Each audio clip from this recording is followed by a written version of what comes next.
Mesdames et messieurs, avant d'accueillir le porte-parole de Bruno Le Maire a tenu à vous adresser quelques mots.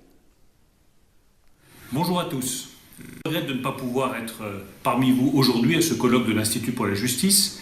J'y attache évidemment beaucoup d'importance et j'ai donc demandé à mon directeur de campagne, Jérôme Grandénon, de me représenter. Je veux vous dire d'abord l'importance que j'attache à l'institution judiciaire de notre pays. Je respecte l'institution judiciaire. Je pense que vous ne m'avez jamais entendu critiquer ni l'institution, ni les magistrats.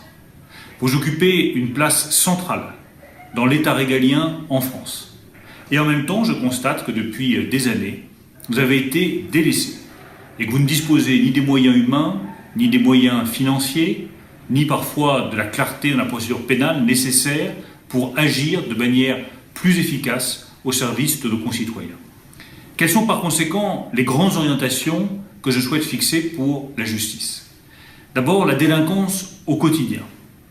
Tolérance zéro en matière de petite délinquance. Voilà l'orientation que je souhaite fixer et qui sera au cœur de la politique pénale qui sera demandée au prochain garde des Sceaux.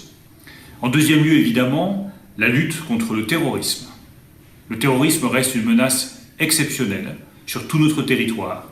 Nous en avons pour des années avant d'en finir avec la menace terroriste et l'élimination de l'État islamique au Moyen-Orient ne fera hélas que renforcer la menace directe en France. Je souhaite donc que vous puissiez disposer de mesures exceptionnelles vous permettant à vous les juges, je dis bien uniquement à vous les juges, de faire face à cette menace, de continuer à interpeller de manière préventive des individus qui pourraient passer à l'acte sur notre sol et d'expulser de manière automatique des ressortissants étrangers qui pourraient aussi passer à l'acte sur notre sol. Je souhaite enfin qu'on attache une importance particulière aux victimes. C'est toujours un traumatisme d'avoir été l'objet d'un délit, d'un acte de délinquance. Les victimes doivent faire l'objet d'un accompagnement encore plus fort, encore plus personnalisé que ce qui existe aujourd'hui.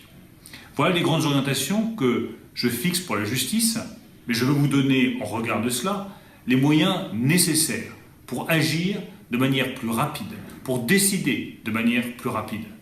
J'ai trop vu au cours de mes déplacements en France depuis 2012 des tribunaux de grande instance dans des situations de délabrement qui sont inacceptables, des bureaux qui ne sont pas appropriés, des greffes qui ne disposent pas des moyens matériels pour fonctionner correctement. Ça ne peut pas durer.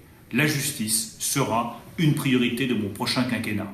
Nous augmenterons de 25% les budgets de la justice d'ici 2022. Nous construirons 10 000 places de prison supplémentaires pour que les délinquants condamnés à une peine de prison puissent l'effectuer réellement. Et nous recruterons les magistrats nécessaires pour que vous puissiez être soulagés dans votre travail au quotidien. Voilà les quelques messages que je souhaitais vous faire passer.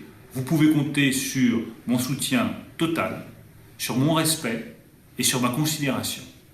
Car je sais qu'il n'y aura pas de sécurité pour les Français s'il n'y a pas un meilleur fonctionnement de la chaîne pénale dans notre pays et si les magistrats ne disposent pas de la reconnaissance dont ils ont besoin pour effectuer correctement leur métier.